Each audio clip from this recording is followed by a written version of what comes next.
اعوذ باللہ من الشیطان اللعین الرجیم بسم اللہ الرحمن الرحیم الحمد لأہلہ والصلاة والسلام علی اہلہا اما بعد فقد قال اللہ الحکیم فی القرآن الکریم بسم اللہ الرحمن الرحیم وتعاونوا علی البر والتقوی ولا تعاونوا علی الاثم والعدوان صدق اللہ العلی العظیم۔ السلام علیکم ورحمۃ اللہ وبرکاتہ۔ محترم ناظرین، آپ کی خدمات عالیہ میں ہم حاضر ہیں اس عنوان کے تحت کہ پروردگار عالم نے قرآن مجید میں سورہ مائدہ کی دوسری آیت کے آخری حصے میں، جو کہ قرآن مجید کا 5واں سورہ ہے، ارشاد فرمایا تعاونوا علی البر والتقوی۔ مومنین سے خطاب ہے، صاحبان ایمان سے خطاب ہے کہ جہاں بھی نیکی کا کام دیکھو، جہاں بھی تقوی و پرہیزگاری کا کام دیکھو تو ایک دوسرے کے مددگار بن جاؤ، یعنی نیک کاموں میں آگے بڑھ کر حصہ لو اور ایک دوسرے کی مدد کرتے رہو تاکہ وہ کام آگے بڑھ سکے اور نتیجہ بخش ہو سکے۔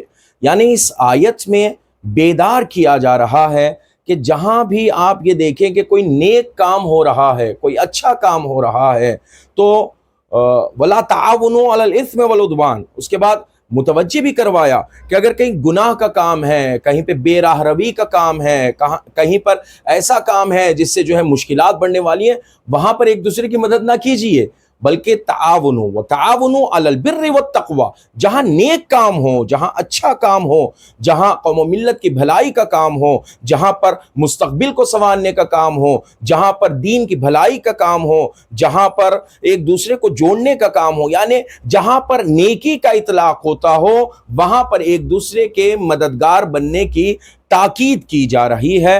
اور ہم عزادار مولا حسین 110 چینل کے تحت آپ کی خدمت میں حاضر ہیں، انشاءاللہ اس گفتگو کو آگے بڑھائیں گے۔ مدد کرنا ایک دوسرے کی نیک کاموں میں حکم پروردگار ہے۔ اب مدد کیسے کی جائے یہ ایک مسئلہ ہے کہ کیسے مدد کریں۔ اگر آپ کا کوئی کاروبار ہے، اگر آپ کی کوئی تجارت ہے، آپ کیا کر سکتے ہیں نیک کام میں آگے بڑھ کر کیسے حصہ لے سکتے ہیں؟ آپ آگے لیجئے۔ آپ اگر کسی کمپنی کے مالک ہیں، وہاں پر آپ کس طریقے سے کام کر سکتے ہیں اور کس طریقے سے مدد کر سکتے ہیں، آگے بڑھ کے اپنا حصہ ادا کیجئے۔ آپ کے پاس اگر کوئی عہدہ ہے، اگر آپ کسی سیٹ پر بیٹھے ہوئے ہیں اور جہاں پر آپ کے قلم کی ویلیو ہے، آپ کے قلم کی عظمت ہے، آپ کے قلم کا وقار ہے اور اس سے بہت سارے کام ہو سکتے ہیں، تو آپ اس طریقے سے ان لوگوں کی مدد کیجئے جو مستضعف ہیں، جو پریشان حالی کا شکار ہیں، جو غربت زدہ ہیں، جو مشکلات میں گرفتار ہیں۔ تو قرآن نے کہا کہ جہاں بھی یہ دیکھو تو آپ جائیے، ان کے مددگار بن جائیے۔ اور ارشاد یہ ہوا دوسرے مقام پر لن تنالوا البر حتى تنفقوا مما تحبون وما تنفقوا من شيء فإن الله به عليم، کہ تم ہرگز نیکی کا درجہ اس وقت تک حاصل نہیں کر سکتے، نیکی تک پہنچ نہیں سکتے جب تک وہ شے اللہ کی راہ میں انفاق نہ کرو جس سے تم بہت زیادہ محبت کرتے ہو، عزیز رکھتے ہو، چاہتے ہو، اور جو بھی اللہ کی راہ میں تم انفاق کرو گے اللہ تم سے زیادہ جاننے والا ہے۔ یعنی ہر مقام پر پروردگار عالم نے مدد کرنے کی، انفاق کرنے کی اور نیک کام میں آگے بڑھنے کی تاکید فرمائی ہے۔ اور یہی تمام چیزیں ہم اگر محمد وآل محمد علیہ السلام کی درسگاہ سے سیکھتے ہیں، کیونکہ قرآن اگر سمجھتے ہیں تو محمد وآل محمد علیہ السلام کی درسگاہ سے، قرآن کے مفاہیم و مطالب کو اگر سمجھا جاتا ہے تو محمد وآل محمد علیہ السلام کے در سے، قرآن کے ظاہر اور باطن کو سمجھنا ہے تو یہی درسگاہ ہے محمد وآل محمد علیہ السلام کی، کہ جہاں سے ہم یہ درس حاصل کرتے ہیں۔ تو مختصر انداز میں یہ عرض کروں کہ اگر کسی بھی ایک عہدے پر کوئی اگر فائز ہے تو اس کی پہلی ذمہ داری یہ ہے کہ وہ کیا کرے، لوگوں کی مدد کرے اور نیک کام میں بڑھ چڑھ کر حصہ لے، تاکہ وہ اللہ کی نظر میں بھی محبوب بنے، رسول اللہ کی نظر میں بھی محبوب بنے اور محمد وآل محمد علیہ السلام کی نظر میں محبوب بنے اور علی مرتضیٰ علیہ السلام کی نظر میں بھی محبوب بنے۔ اب میں ایک واقعے کے ذریعے سے اس آیت کو کنیکٹ کروں اور ربط دوں تاکہ بات میری واضح ہو جائے۔ کیوں؟ اس لیے کہ جب تک ہم اس طریقے سے واقعے کے ذریعے آپ تک نہ پہنچائیں تو ہو سکتا ہے کہ مطلب جو ہے تشنا رہ جائے اور وہاں پر کمپلیٹ آپ کو نہ دکھائی دے۔ تو میں آپ کی خدمت میں عرض کروں کہ ساتویں امام موسیٰ کاظم علیہ السلام کا دور ہے۔ ہارون رشید جو ہے وہ حاکم ہے، اور ہارون رشید کے جو کیبنٹ ہے، ہارون رشید کا جو نظام ہے جس سے حکومت چل رہی ہے، اس میں ایک امام کے چاہنے والے ہیں، ان کا نام علی ابن یقطین ہے۔ علی ابن یقطین، علی ابن یقطین امام کے چاہنے والے ہیں، امام کے محب ہیں، امام پر اپنی جان نثار کرنے والے ہیں، ان کے قدموں کی دھول اٹھا کے اپنی آنکھوں کا سرما بنانے والے ہیں، امام کے لیے سب کچھ کرنے تیار ہیں۔ یعنی امام کے شیعہ معنی یعنی اعتبار سے، معنوی اعتبار سے وہ امام کے چاہنے والے ہیں اور امام کے پیروکار ہیں۔ لیکن وزیر کس کے ہیں؟ ہارون رشید کے۔ چاہنے والے امام کے اور وزیر ہے ہارون رشید کے۔ بڑی غور سے سنیے گا، جہاں پر عہدہ ہو، جہاں پر آپ کے پاس پاور ہو، تو وہاں پر کس طریقے سے کام کرنا چاہیے۔ اور قرآن نے کہا وَتَعَاوَنُوا عَلَى الْبِرِّ وَالتَّقْوَىٰ، نیک کام میں ایک دوسرے کے مددگار بن جاؤ، اور اس طریقے سے تقوی کی منزل تک بھی پہنچ پاؤ گے، اور وہاں پر بھی ایک دوسرے کے مددگار بن جاؤ۔ یہ وزیر ہیں ہارون رشید کے، علی ابن یقطین۔ امام نے ان کو تاکید کی ہے، ساتویں امام نے علی ابن یقطین کو تاکید کی ہے۔ کیا تاکید فرمائی ہے؟ کہ آپ وزیر ہیں، آپ ایک سیٹ پہ بیٹھے ہوئے ہیں، اور آپ کے پاس ایک عہدہ ہے، آپ کے پاس ایک پاور ہے ظاہری طور پر، نہیں تو امام وقت ہے، وہ کہہ رہے ظاہری طور پر آپ کے پاس پاور ہے، آپ کے پاس سیٹ ہے، آپ کے پاس عہدہ ہے، آپ کے پاس قلم ہے، آپ کے پاس طاقت ہے، سب کچھ ہے۔ جی مولا بالکل، آپ کے قدموں کے دھول کا نتیجہ ہے، آپ کے قدموں کا صدقہ ہے، آپ کی جوتیوں کا صدقہ ہے۔ امام نے فرمایا کہ آپ اس مقام پر بیٹھیں گے جب بھی ہمارا کوئی ماننے والا اور چاہنے والا آئے گا تو آپ اس کی مدد کریں گے۔ کیا کریں گے؟ آپ اس کی مدد کریں گے۔ آپ ان کی مدد کیجئے، ہم آپ کی مدد کریں گے۔ آپ ان کی مدد کیجئے، ہم آپ کی مدد کریں گے۔ نیکی کے کام میں ایک دوسرے کے مددگار بن جاؤ۔ امام کیا تاکید کر رہے ہیں؟ اگر آپ سیٹ پہ بیٹھے ہوئے ہیں، عہدے پہ بیٹھے ہوئے ہیں، تو آپ کیا کیجئے؟ مدد کیجئے۔ امام کے پاس ایک شخص آیا، ساتھ امام کے پاس مزدور آدمی ہے، پریشان حالی کا شکار ہے، غربت زدہ ہے۔ امام کی خدمت میں آیا، آ کے عرض کرتا ہے مولا میرے یہ حالات ہیں اور یوں زندگی گزار رہا ہوں، یہ مشکلات ہیں اور اس کو حل کرنا ہے۔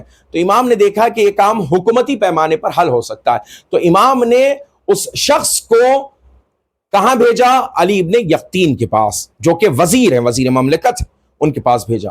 جب وہ وہاں گئے تو وزیر ہے صاحب، ایک تانتا لگا ہوا ہے، کئی لوگ بیٹھے ہوئے انتظار میں، یہ شخص بھی بیٹھا ہوا ہے۔ اس نے پیغام یہ پہنچا دیا کہ میں ساتویں امام کے پاس سے آیا ہوں۔ سب لوگ بیٹھے ہوئے انتظار کر رہے ہیں، اتنے میں وقت گزر گیا، انتظار کرتے کرتے ٹائم ہو گیا، اور وہ علی ابن یقطین نکل کے چلے گئے۔ انہوں نے ان کو نظر انداز کر دیا، دیکھا ہی نہیں۔ تو یہ پلٹ کے آئے امام کے پاس، آ کے کہنے لگے، جس مزدور کو بھیجا تھا آئے کہ مولا میں تو گیا تھا مگر ان کے پاس وقت نہیں تھا اور انہوں نے مجھ سے ملاقات نہیں کی۔ امام نے کہا کوئی بات نہیں، امام کو جو دینا دلانا تھا دے دیا، دعا فرمائی، کہا اللہ آپ کی مشکلات حل کرے گا۔ وہ اپنے گھر واپس چلے گئے۔ کچھ دن گزرے تھے کہ علی ابن یقطین جو ہے وہ ساتویں امام کی خدمت میں آتے ہیں۔ جیسے ہی ساتویں امام کے بیت الشرف پہ آتے ہیں اور دخل باب کرتے ہیں، ویسے ہی جو ہے غلام نے بڑھ کے دروازہ کھولا، دیکھا علی ابن یقطین ہے، علی ابن یقطین ہے۔ کہا کون؟ وہ پریشان ہو گئے، بھائی یہ تو مجھے پہچانتا ہے، آپ ایسے کیوں سوال کر رہے ہیں؟ تو کہا آپ سے امام ملنا نہیں چاہتے ہیں۔ پریشان ہو گئے، امام نہیں ملنا چاہتے ہیں، کیا وجہ ہے آخر؟ بتائیے ان کو میں علی ابن یقطین آیا ہوں۔ کہا ہم نے بتا دیا، ہم نے امام تک آپ کا پیغام پہنچا دیا، وہ آپ سے نہیں ملنا چاہتے ہیں۔ وہ دروازے پہ بیٹھ گئے کہ میں کیسے یہ مان لوں کہ میرا مولا و آقا مجھ سے نہ ملنا چاہے، میرا سید و سردار مجھ سے ملاقات نہ کرنا چاہے، پھر میری زندگی کا فائدہ کیا ہے؟ گریہ کرنا شروع کیا، آنسو وزیر مملکت گریہ کرنا شروع کیا، آنسو بہانا شروع کیا۔ غلام نے جا کے بتایا مولا وہ تو گریہ کر رہے ہیں، وہ تو رو رہے ہیں۔ انہیں بلاؤ، بلایا گیا، ہاتھوں کو جوڑ لیا، اشکبار آنکھوں سے کہا مولا میں اپنی جان آپ کو قربان کر دوں، مولا کیا وجہ ہے کہ آپ مجھ سے ملاقات نہیں کرنا چاہتے؟ میں آپ کا خادم ہوں، میں آپ کا نوکر ہوں۔ امام نے کہا ہم نے تم سے تاکید کی تھی کہ ہم اگر کسی کو تمہارے پاس بھیجیں تو قانون اور دستور کے اعتبار سے اس کا جو حق ہے اس کا لحاظ کرو گے اور تم مدد کرو گے اس کی۔ ہم نے کسی کو بھیجا تھا، مزدور کو بھیجا تھا، لیکن تم نے اس کی مدد نہیں کی۔ اگر تم کسی عہدے پر بیٹھے ہوئے ہو تو اس کا مطلب یہ نہیں ہے کہ اپنے لوگوں کو فراموش کر دو۔ انہوں نے جب یہ سنا تو فوراً متوجہ ہوئے، مولا میں اپنی غلطی پہ نادم ہوں، میں وقت نہ دے سکا۔ تو امام نے فرمایا کہ مجھ سے معافی نہ مانگو، اس سے معافی مانگو گے جس کو وقت تم نے نہیں دیا ہے۔ کہ مولا میں کیسے جاؤں گا؟ کہ یہاں سے بقی چلے جاؤ، جانے کا انتظام ہم کرتے ہیں، یہاں سے بقی جاؤ، جانے کا انتظام ہم کرتے ہیں۔ بقی گئے، وہاں پر ایک اونٹ تیار تھا، اس پر بیٹھے چشم زدن میں، اس مزدور کے دروازے پر اس اونٹ نے ان کو پہنچایا۔ جیسے ہی وہ دروازے پر پہنچے اس مزدور کے، دخل الباب کیا۔ اب مزدور نے بیچارہ غربت زدہ، اس نے دروازہ کھولا، دیکھا سامنے وزیر مملکت ہے علی بن یقطین، پریشان ہو گیا، ارے حضور آپ کیسے؟ کوئی شہر میں اطلاع نہیں ہوئی، آپ کے آنے کی خبر نہیں ہوئی اور آپ غریب خانے پہ آ گئے۔ کہ وہ سب چھوڑو، کیسے آیا اور کیا آیا، بس ایک کام کرو، مجھے معاف کر دو۔ کس بات کی؟ کہ اس دن آپ آئے تھے، میں آپ کو وقت نہ دے سکا، میرا مولا مجھ سے ناراض ہے۔ ارے یہ تو آپ وزیر مملکت ہیں، یہ تو ہوتا ہے آپ کے پاس بہت سارے لوگ آتے۔ کہا نہیں آپ معاف کر دیجئے۔ کہا میں معاف کر رہا ہوں، میرا خدا معاف کر رہا ہے، اللہ آپ کو سلامت رکھے۔ کہا ایسے نہیں، میں اپنا رخسارہ زمین پہ رکھتا ہوں، آپ اپنا قدم میرے دوسرے رخسارے پر رکھیں۔ جانے انہوں نے اپنا رخسارہ زمین پہ رکھ دیا اور کہا کہ میرے دوسرے گال پر، رخسار پر آپ اپنا قدم رکھیے۔ یہ پریشان ہو گئے کہ اس طریقے سے میں مولا کی بارگاہ میں جاؤں گا۔ انہوں نے اپنا رخسار رکھا، اس رخسار پر مٹی ہے، اس رخسار پر اس مزدور کے قدم کے نشان ہیں۔ اب آپ نے معاف کر دیا، پلٹے مولا کے پاس، آ کے بتایا اس پر خاک ہے، اس رخسار پر اس مزدور کے پیر کے نشان ہیں، مولا اب تو مجھے معاف کر دیجئے، اب تو میری خطا معاف کر دیجئے۔ امام نے فرمایا علی ابن یقطین آپ ہمارے چاہنے والوں کے مددگار بن جائیے، ہم آپ کے مددگار بن جاتے ہیں۔ اس کا مطلب یہ ہے کہ آج بھی جس کے پاس بھی جو بھی جس اعتبار سے بھی ثروت ہے، دولت ہے، عہدہ ہے، چاہے وہ کسی کمپنی کے مالک ہیں، تاجر ہیں، تجارت پیشہ ہیں، جو بھی ہیں، لیکن امام اس سے راضی ہوتے ہیں جو ان کے چاہنے والوں کی مدد کرتا ہے۔ تو ایک دوسرے کی مدد کیجئے، نیکی کے کام میں آگے بڑھیے، اسی سے امام بھی راضی ہوتے ہیں۔ اور امام حاضر کو اگر راضی کرنا ہے، ہمارے صاحب الزمان کو اگر راضی کرنا ہے، تو ہمارے امام بھی اسی امر سے راضی ہوں گے۔ ایک دوسرے کی مدد کیجئے، آگے آئیے، اس سے اللہ بھی راضی ہے، رسول اللہ بھی راضی ہے، محمد وآل محمد علیہ السلام بھی راضی ہے، اور امام حاضر بھی راضی ہے۔ والسلام علیکم ورحمۃ اللہ وبرکاتہ۔ بسم اللہ الرحمن الرحیم۔